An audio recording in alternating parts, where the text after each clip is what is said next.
Imaginez ceci. Vous passez votre vie entière à vous modeler. À façonner chaque geste, chaque mot, chaque choix. Non pas selon ce que vous êtes, mais selon ce que vous croyez que les autres attendent de vous. Vous traquez le regard d'autrui comme on traque une approbation qui ne viendra jamais vraiment. Et vous finissez par vous oublier, à force de vouloir être accepté. Mais, et si ce besoin constant d'être aimé, compris, validé, était en réalité la véritable cause de votre mal-être? Et si le bonheur, la confiance, la réussite, ne se trouvaient pas dans la maîtrise de soi ou le contrôle de tout, mais dans le lâcher-prise? Dans ce moment exact où l'on cesse de se soucier, où l'on cesse de vouloir plaire. Michel de Montaigne, penseur du XVIe siècle, était en avance de plusieurs siècles sur notre époque saturée d'apparence et d'anxiété sociale. Sans le savoir, il a posé les bases d'une sagesse que la psychologie moderne commence tout juste à redécouvrir. Le pouvoir du détachement. La noblesse de l'imperfection. La grandeur d'une vie vécue sans masque. Montaigne ne prônait pas l'indifférence. Il ne parlait pas de renoncement ou de fuite du monde. Il parlait d'un art bien plus subtil. Celui de vivre en accord avec soi-même. En se libérant du poids inutile des attentes extérieures. À travers ce voyage en 7 étapes, vous découvrirez pourquoi le détachement est la forme la plus élevée de liberté. Pourquoi cesser de chercher à contrôler vous ouvre à des possibles insoupçonnés. Et comment, en vous libérant du regard des autres, vous redevenez vous-même authentique, serein, et profondément vivant. Depuis notre plus jeune âge, on nous apprend à plaire. À être gentil, sage, raisonnable. À rentrer dans des cadres, à mériter des sourires, à redouter les silences. Peu à peu, une croyance s'installe, invisible, mais tenace. Celle que notre valeur dépend de la manière dont les autres nous perçoivent. Nous apprenons à devenir des experts de l'image. Nous nous scrutons à travers des miroirs qui ne nous appartiennent pas. Nous cherchons dans les yeux des autres une confirmation que nous existons vraiment. Mais cette quête est sans fin. Car le regard d'autrui est une surface instable, mouvante, souvent contradictoire. Montaigne, déjà, observait ce piège. Il écrivait : le plus grand des liens de la société, c'est la communication. Mais encore faut-il qu'elle soit libre. Et que reste-t-il de cette liberté lorsque chaque mot est calculé, chaque opinion retenue, chaque geste ajusté à un imaginaire collectif? La peur du jugement devient une prison silencieuse. On n'ose pas dire ce que l'on pense. On retient ses élans, on s'étouffe dans le conformisme. Et à force de vouloir être aimé par tous, on finit par ne l'être vraiment par personne. Pas même par soi. Mais d'où vient ce besoin viscéral d'être validé? Il ne vient pas de notre essence profonde. Il vient de notre insécurité, de cette voix intérieure qui chuchote.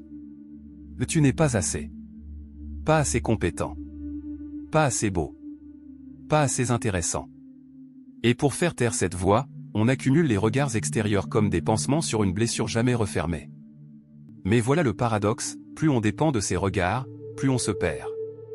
Car ce qu'on nous renvoie n'est jamais un reflet fidèle. C'est un puzzle de projections, de jugements hâtifs, de filtres sociaux. Et vouloir plaire à tous, c'est vouloir satisfaire une infinité de critères impossibles à réunir. À ce stade, Montaigne nous pose une question essentielle. Pourquoi donner tant de pouvoir à ceux qui ne nous connaissent qu'en surface? Pourquoi remettre entre les mains du monde la clé de notre tranquillité intérieure? La vérité est brutale, mais libératrice. Le regard des autres n'est qu'un théâtre. Un jeu d'ombre sur un mur de caverne. Comme l'aurait dit Platon. Et tant que nous y prêtons foi, nous restons esclaves d'une illusion. Mais lorsqu'on commence à voir ce jeu pour ce qu'il est, alors naît une possibilité. Celle de se tourner vers l'intérieur. De reconnaître sa propre voix. Et de commencer, enfin, à se regarder soi sans filtre, sans phare, sans fiction.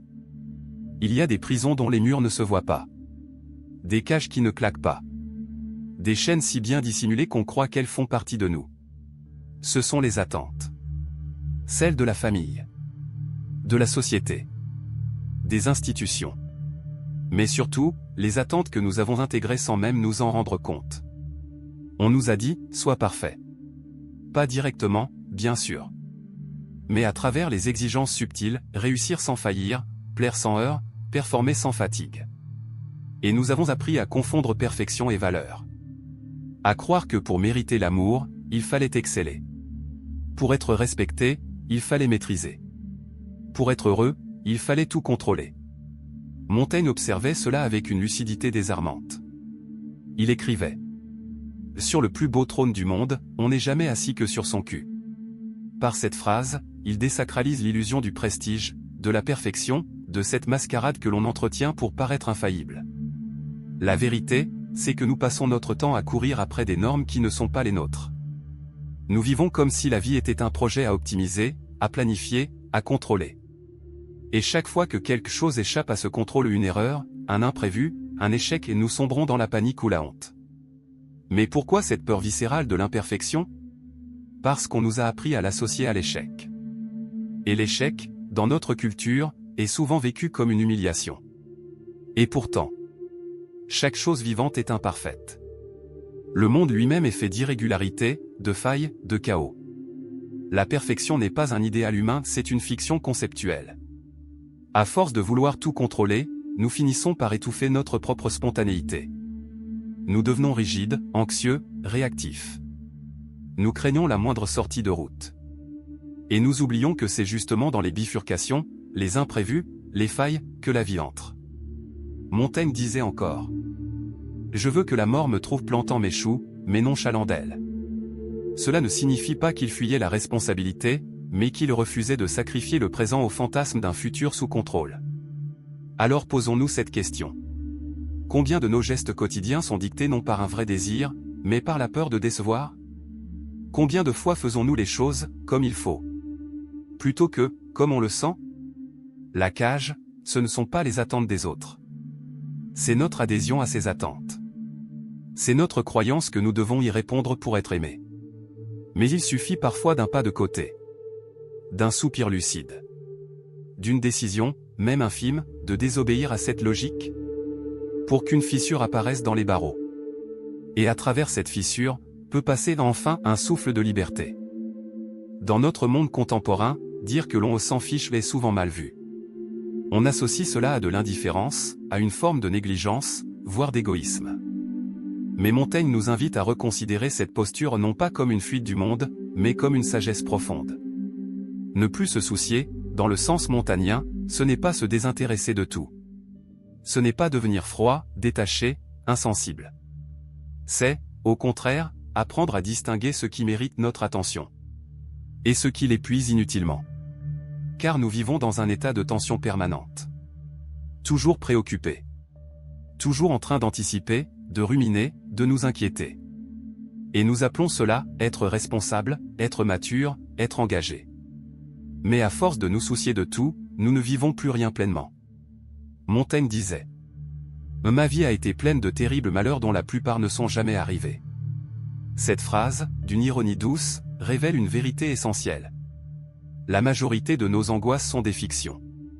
Des scénarios projetés dans un futur incertain, qui n'existent que dans notre esprit. Alors, pourquoi s'y accrocher ? Pourquoi investir notre énergie mentale dans des peurs spéculatives, dans des attentes sociales, dans des drames qui ne se réaliseront peut-être jamais ? Le vrai courage, peut-être, est de se retirer de cette spirale. De dire « je choisis ce qui m'importe vraiment ». Et de laisser le reste passer, comme le vent sur la peau. Mais attention, ne plus se soucier ne veut pas dire devenir passif. Ce n'est pas abandonner ses valeurs, ni cesser d'agir. C'est agir sans attachement. C'est parler sans attendre l'approbation. C'est créer sans chercher l'ovation. C'est vivre pour vivre, et non pour plaire. Il y a dans cette posture une légèreté radicale. Une forme d'humilité aussi. Car on comprend enfin que l'on ne peut pas tout contrôler. Ni les pensées des autres. Ni le déroulement exact des choses. Ni même parfois, nos propres émotions. Ne plus se soucier, c'est faire la paix avec l'impermanence. C'est comprendre que le monde ne nous doit rien. Et que c'est à nous de décider, chaque jour, où nous plaçons notre attention. Et dans cet espace allégé, quelque chose de précieux peut enfin émerger. La joie simple d'exister, sans justification. Le droit d'être soi, sans condition. Montaigne nous tend ici un miroir. Il ne nous dit pas comment vivre. Il nous demande simplement : Et si vous cessiez de vivre à travers les attentes des autres? Que feriez-vous de votre liberté retrouvée? Il y a dans le détachement une vérité troublante. Plus on lâche prise, plus les choses se mettent en place. Moins on cherche à séduire, plus on devient magnétique. Moins on cherche à réussir à tout prix, plus le succès nous trouve. C'est contre-intuitif, et pourtant si profondément humain. Montaigne, bien avant les sciences cognitives, avait saisi cette mécanique. Il voyait à quel point l'obsession de contrôle engendre le chaos. À quel point l'attachement fébrile au résultat, à l'image, au jugement, nous éloigne de nous-mêmes et du monde. Il écrivait: « Le plus beau des états, c'est celui où l'âme vit de ce qu'elle est, et non de ce qu'on en pense. » Cette phrase contient tout un retournement intérieur. C'est une invitation à cesser de vivre dans le regard de l'autre, pour habiter pleinement son propre regard. Le paradoxe, c'est que le détachement, loin d'affaiblir notre présence, la renforce. Lorsque vous cessez de vouloir convaincre, vous devenez plus convaincant. Lorsque vous ne cherchez plus à impressionner, vous dégagez une assurance naturelle. Et lorsque vous n'avez plus peur d'échouer, vous prenez les risques que les autres n'osent pas. Mais ce paradoxe a un prix. Il faut renoncer à cette illusion si rassurante que le monde peut être contrôlé. Il faut accepter de vivre sans garantie, sans approbation automatique, sans validation constante. Et pourtant, c'est là que réside la vraie force. Regardez autour de vous. Les personnes qui inspirent le plus confiance, ne sont-elles pas celles qui semblent à l'aise avec leurs imperfections? Celles qui ne cherchent pas à se justifier sans cesse? Celles qui vivent avec simplicité, mais intensité? Le détachement n'est pas une posture de retrait. C'est une puissance tranquille. C'est dire, je suis ici. Voilà ce que je pense, voilà ce que je suis. Si cela vous convient, tant mieux. Sinon, tant pis. C'est se tenir debout, au cœur de l'incertitude. Et ne plus trembler à chaque mouvement extérieur. Et c'est justement parce que vous ne cherchez plus à plaire que l'on vous écoute. Parce que vous ne courez plus après l'amour que l'on vous aime. Parce que vous n'êtes plus obsédé par la réussite que vous devenez libre d'inventer la vôtre. Alors oui, le détachement est un paradoxe. Mais c'est dans ce paradoxe que s'ouvre la porte de l'authenticité.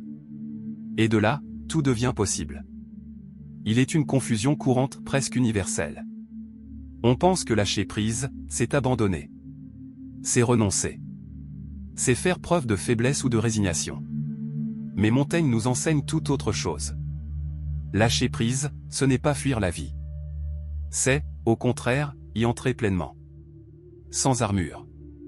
Sans illusion de contrôle. Sans cette crispation intérieure qui cherche à tout prévoir, tout maîtriser, tout contenir. Car vouloir tout contrôler, c'est s'épuiser à nier l'évidence. La vie est imprévisible. Chaotique. Remplie de retournements soudains, d'événements inattendus, de hasards bouleversants. Et ce n'est pas une erreur du système. C'est la nature même de l'existence. Montaigne, avec son humour tranquille, écrivait: « Nous sommes nés pour chercher, pour errer, pour tâtonner. » Autrement dit, nous ne sommes pas là pour tout comprendre, tout réussir, tout ordonner. Nous sommes là pour vivre. Et vivre suppose l'ouverture, l'adaptabilité, l'acceptation de l'incertain. Lâcher prise, ce n'est pas devenir passif. C'est cesser de résister à ce qui est. C'est reconnaître que certaines douleurs ne peuvent être évitées. Mais qu'elles n'ont pas besoin d'être doublées par la souffrance de notre refus. C'est cesser de se battre contre la réalité pour pouvoir enfin l'habiter. Combien de décisions repoussons-nous par peur de nous tromper? Combien de relations retenons-nous, même si elles nous abîment, par peur d'être seuls? Combien d'opportunités manquons-nous, parce que nous attendons le « moment parfait » qui n'arrive jamais? Le lâcher-prise n'est pas une fuite, mais un alignement. C'est faire un pas vers la vie telle qu'elle est, et non telle qu'on voudrait qu'elle soit. C'est dire, voilà ce que je contrôle, et voilà ce que je ne contrôle pas. Je choisis de mettre mon énergie là où elle a du sens.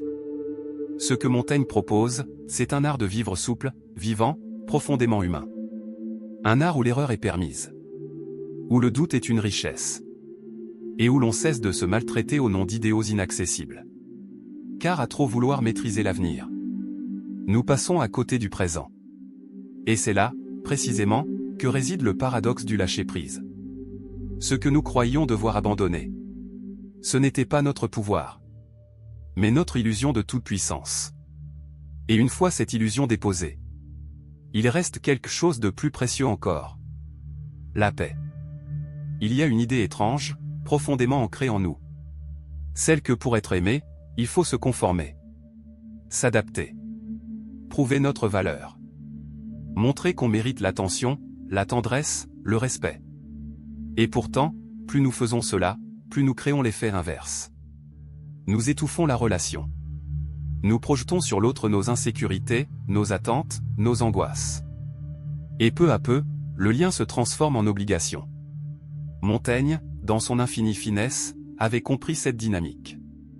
Il écrivait à propos de l'amitié véritable.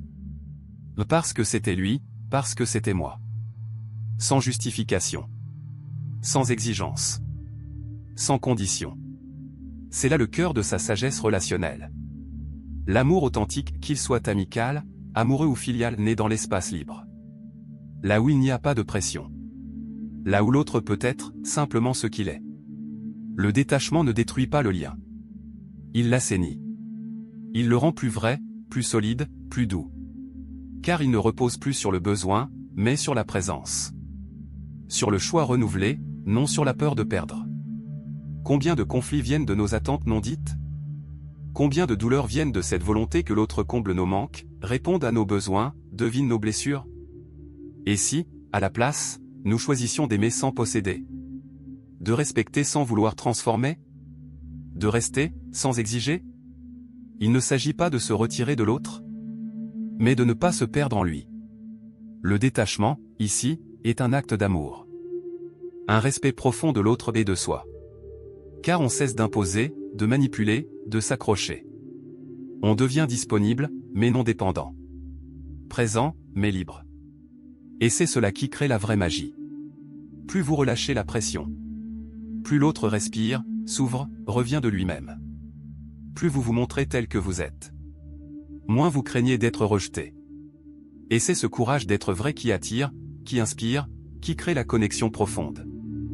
Montaigne nous rappelle que nos relations sont le miroir de notre rapport à nous-mêmes.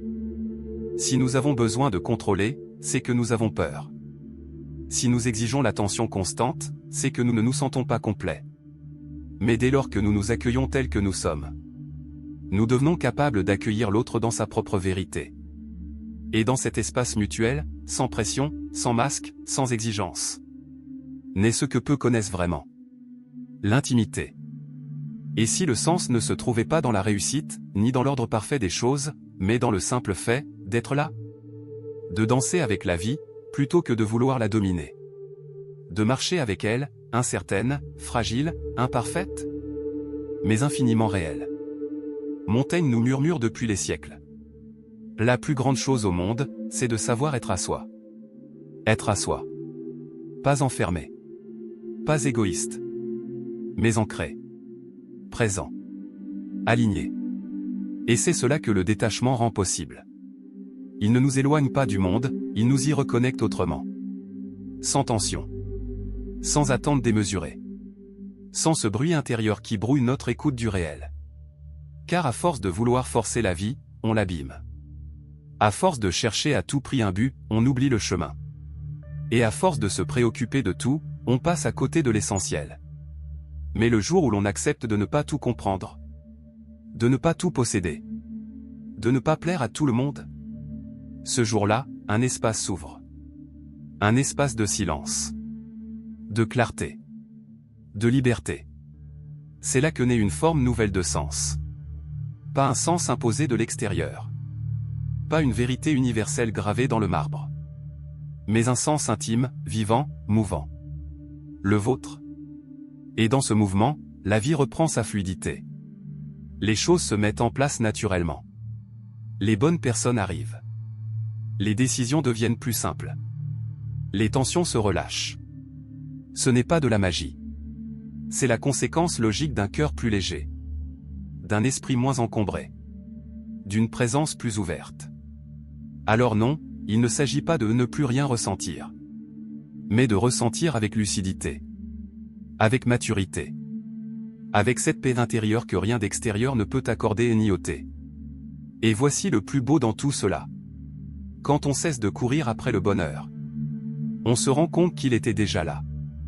Silencieux. Simple. Derrière toutes les couches de peur, d'orgueil et d'illusion. Montaigne n'a jamais prétendu détenir la vérité. Mais il a tracé un chemin. Un chemin où l'on ose penser autrement. Vivre plus librement. Aimer plus sincèrement. Et ce chemin, aujourd'hui encore, nous est ouvert. Alors? Et si tout ce que vous aviez cherché pendant des années? La paix, la confiance, la clarté, l'amour. N'était pas à conquérir, mais à laisser émerger? Et si ce que vous devez vraiment faire, c'est cesser de faire tant d'efforts pour tout contrôler?